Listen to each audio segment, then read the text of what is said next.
কি গো, হয়েছে ইন্টারভিউ? মাত্র 30 টাকা পড়ে আছে। এই নাও, এই টাকাটা রাখো।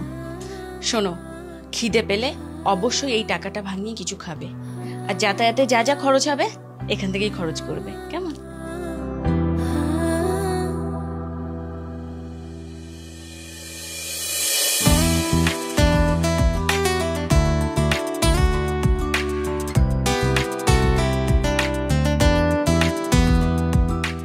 মাত্র 30 টাকা পড়ে আছে, যাবো কি করে? কার কাছ থেকে এবার ধার চাই এখন?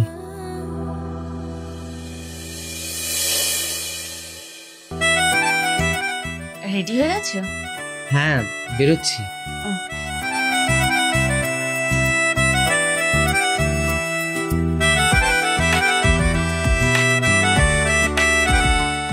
এই নাও, এই টাকাটা রাখো। এটা কিসের টাকা? তোমার জামা কাচতে গিয়ে তোমার জামার পকেটে এই টাকাটা পেয়েছি। আমার জামার পকেটে এই টাকাটা ছিল? আরে হ্যাঁ, তোমার জামার পকেটেই পেয়েছি। শোনো, খিদে পেলে অবশ্যই এই টাকাটা ভাঙিয়ে কিছু খাবে, আর যাতায়াতে যা যা খরচ হবে এখান থেকেই খরচ করবে, কেমন?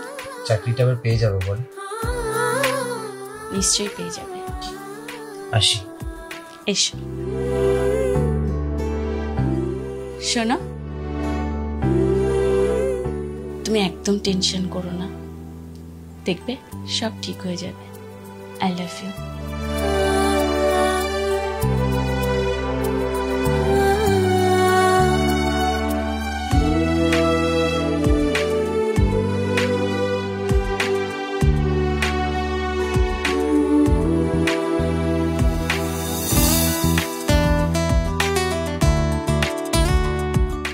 হ্যালো, বলছি তোমার ইন্টারভিউ হয়ে গেছে?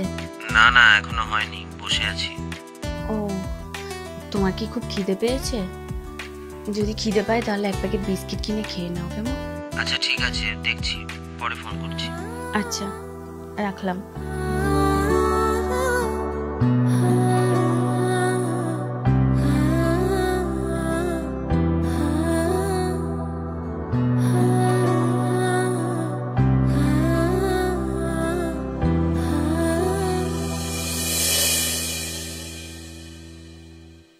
হ্যালো। কি গো, হয়েছে ইন্টারভিউ? হ্যাঁ, হয়ে গেছে, এই তো বেরোলাম সবে, আসছি। কেমন হয়েছে? বাড়ি গিয়ে কথা বলি। আচ্ছা ঠিক আছে।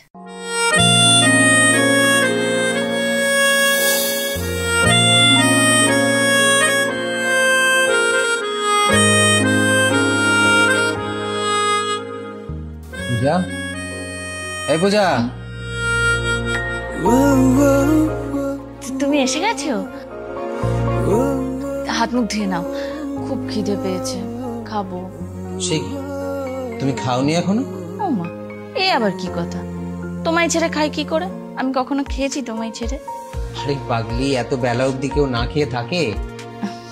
আচ্ছা তুমি বসো, আমি খাবার নিয়ে আসছি। বসো। তুমি জিজ্ঞেস করলে না তো ইন্টারভিউ কেমন হয়েছে?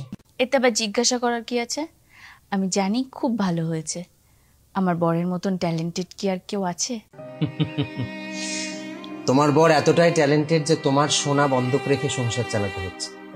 তোমার বর এতটাই ট্যালেন্টেড যে বছরের পর বছর এই ভাড়া বাড়িতে কাটাতে হচ্ছে। তোমার বর এতটাই ট্যালেন্টেড যে একটা চাকরি জোগাড় করার ভূমিকা। তাতে কি, তুমি আমার সাথে থাকলে আমি খোলা আকাশের নিচেও তোমার সাথে ঘর বাঁধতে পারি। তুমি আমার শক্তি, আমার সম্বল। সকালে আমাকে মিথ্যে কথা বললে কেন যে আমার জামার পকেট থেকে তুমি টাকাটা পেয়েছো? আমি জানি তুমি আমার জামার পকেট থেকে টাকাটা পাওনি।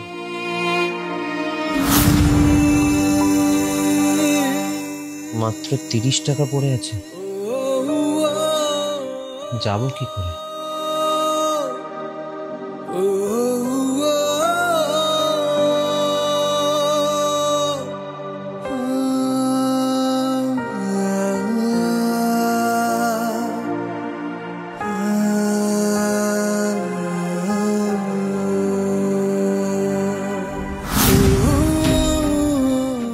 আজ প্রায় 2 মাস তোমার গয়না বন্ধকের টাকায় সংসার চলছে।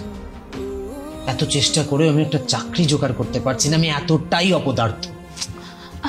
স্বর্ণ, আর কখনো এভাবে কথা বলবে না। তুমি তো চেষ্টা করছো, আর তুমি যখন একটা চাকরি পেয়ে যাবে তখন এরকম কত গয়না হবে আমার। তুমি কখনো মাথা ঝুঁকিয়ে থেকো না, কেমন? তুমি মাথা ঝুঁকিয়ে থাকলে আমার কেমন জানি লাগে, আমার ভালো লাগে না। তুমি হচ্ছে আমার আসল অলংকার, যা আমি সারা জীবন আঁকড়ে ধরে রাখতে চাই। জীবনের যত খারাপ পরিস্থিতি আসুক, তোমার পাশে সব সময় আমাকে পাবে। খুব ভালোবাসি তোমায়, খুব। আমি ভীষণ ভাগ্যবান যে জীবনে আমি তোমাকে পেয়েছি। থাক, এবার চুপ করো। এবার কিন্তু আমি ভ্যা ভ্যা করে কেঁদে দেবো বললাম। এমনিতেই আমার খিদে পেয়েছে। আচ্ছা যাও, আমি খাবারটা এক্ষুনি নিয়ে আসছি। এখন আবার কে ফোন করলো?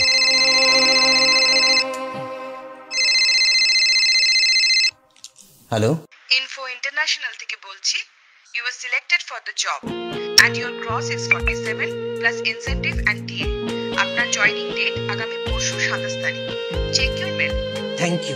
Thank you ma'am, thank you. কার ফোন? পূজা, কি হয়েছে বলবে তো? পূজা, আমি চাকরিটা পেয়ে গেছি পূজা। প্রায় 50,000 টাকা স্যালারি। এই তোমাকে আর এই ছেঁড়া শাড়ি তাপটি দিয়ে পড়তে হবে না। কিছু ঠিক থাকলে আমরা এই ভাড়ার বাড়ি ছেড়ে 2 বছরের মধ্যে নিজেদের বাড়িও নিতে পারবো। সব ঠিক হয়ে যাবে। আমি তো বলেছিলাম, তুমি একদম চিন্তা করো না, সব ঠিক হয়ে যাবে। আমার তোমার প্রতি বিশ্বাস আছে তো। আরে, খুশির খবর শুনে এইভাবে কেউ কাঁদে? খুশির খবর শুনলে হাসতে হয়, চোখের জল মোছো। একদম কাঁদবে না, এখন আমাদের শুধু খুশির দিন। তুমি বসো, আমি খাবারটা এক্ষুনি নিয়ে আসছি।